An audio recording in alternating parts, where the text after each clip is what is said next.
Assalamualaikum warahmatullahi wabarakatuh. Perkenalkan, nama saya Siti Horulnisa dari PG PAUD angkatan 2017 dengan NIM 17070290. Di sini saya akan memaparkan skripsi saya yang berjudul Pemanfaatan Bahan Daur Ulang untuk Mengembangkan Kreativitas Anak selama Pembelajaran Daring di Kelompok B PAUD Bunga Sakura. Sebelumnya saya berterima kasih kepada dosen pembimbing saya, yaitu Profesor Dr. Haji Heri Sendriana MPD selaku dosen pembimbing 1, dan tak lupa saya ucapkan banyak terima kasih kepada Ibu Rohmalina MPD selaku dosen pembimbing 2 yang sudah membantu saya dalam menyelesaikan skripsi ini. Yang melatar belakangi penelitian ini adalah yang pertama ada pendidikan anak usia dini.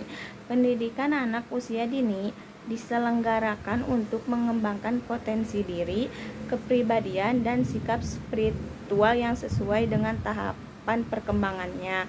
Nah, sehingga mampu mengembangkan minat dan bakat anak dalam pengembangan 6 aspek, diantaranya yaitu kognitif, bahasa, sosial, emosi, fisik, motorik, terutama perkembangan seninya. Latar belakang yang kedua ada pemanfaatan bahan daur ulang atau limbah sampah.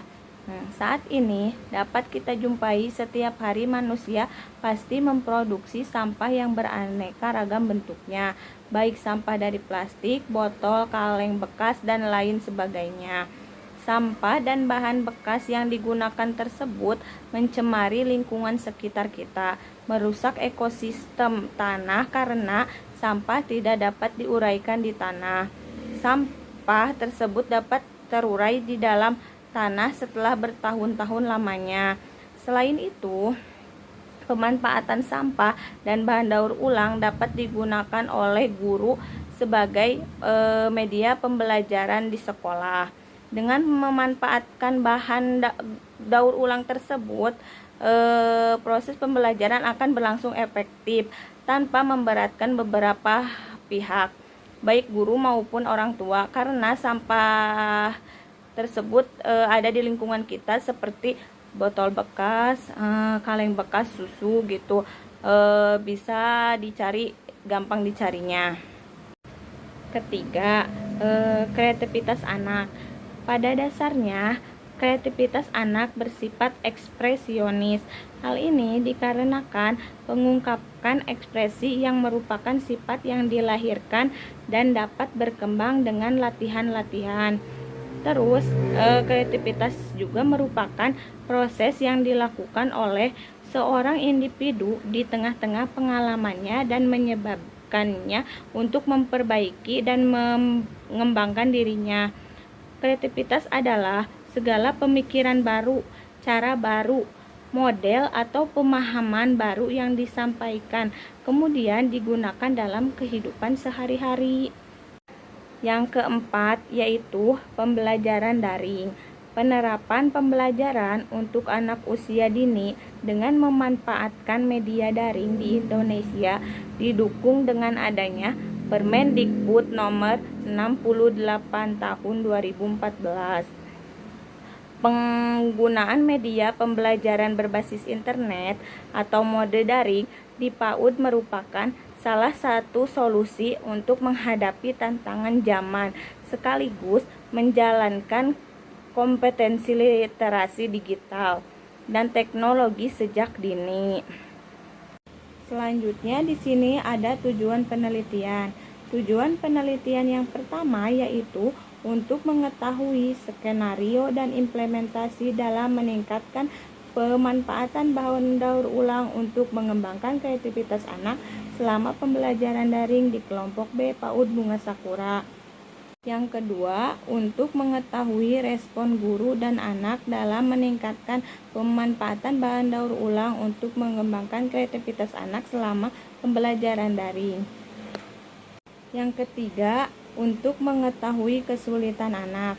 Yang keempat, untuk mengetahui kendala guru dalam meningkatkan pemanfaatan bahan daur ulang untuk mengembangkan kreativitas anak selama pembelajaran daring tersebut.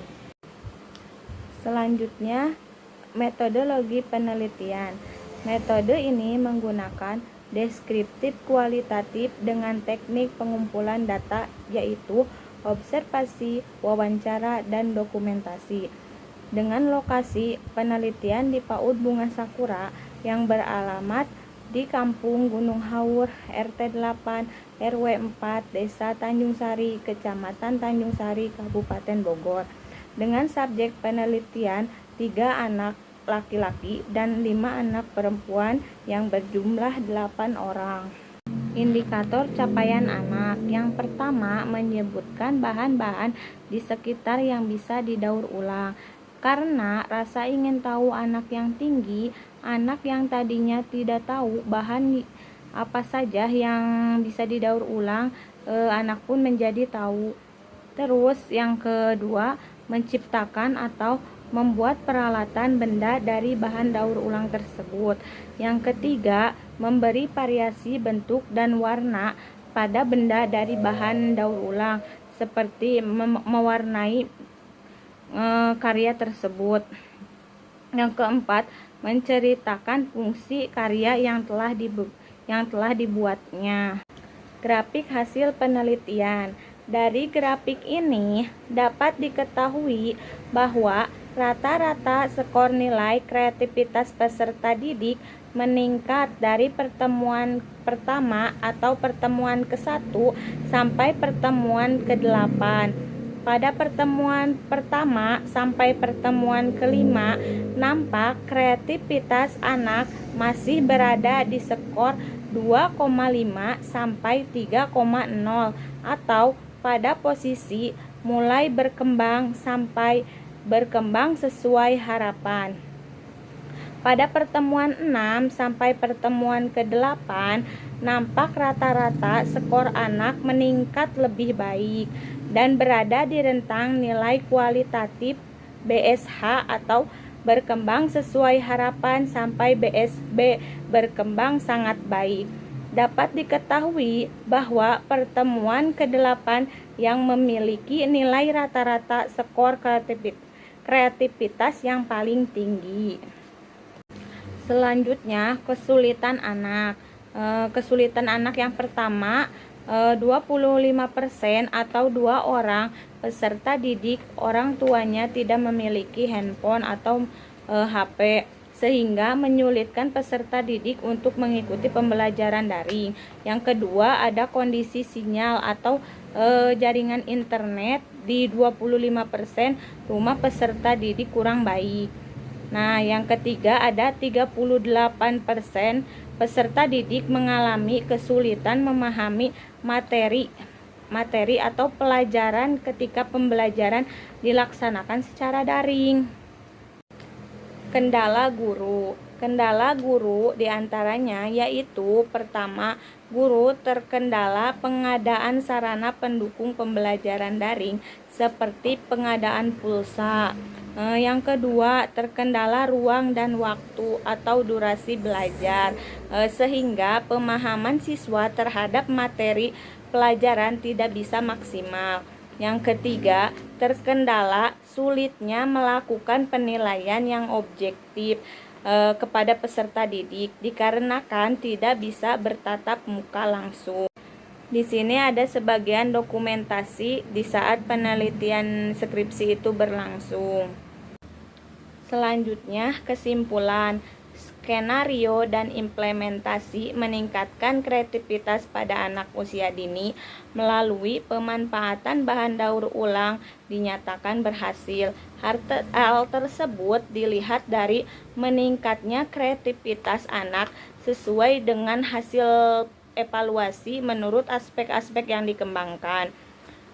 Adapun respon guru dan siswa terhadap pembelajaran ini adalah bahwa guru merasa terbantu untuk meningkatkan kreativitas anak.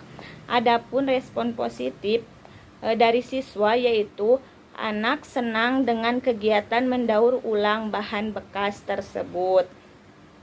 Sedangkan kendala yang dihadapi guru dan siswa terhadap pembelajaran ini yaitu dalam pembelajaran daring adalah sinyal internet, sarana dan prasarana, ketidaksiapan guru dan orang tua, pemahaman materi yang memberikan penilaian atau proses evaluasi. Terima kasih. Wassalamualaikum warahmatullahi wabarakatuh.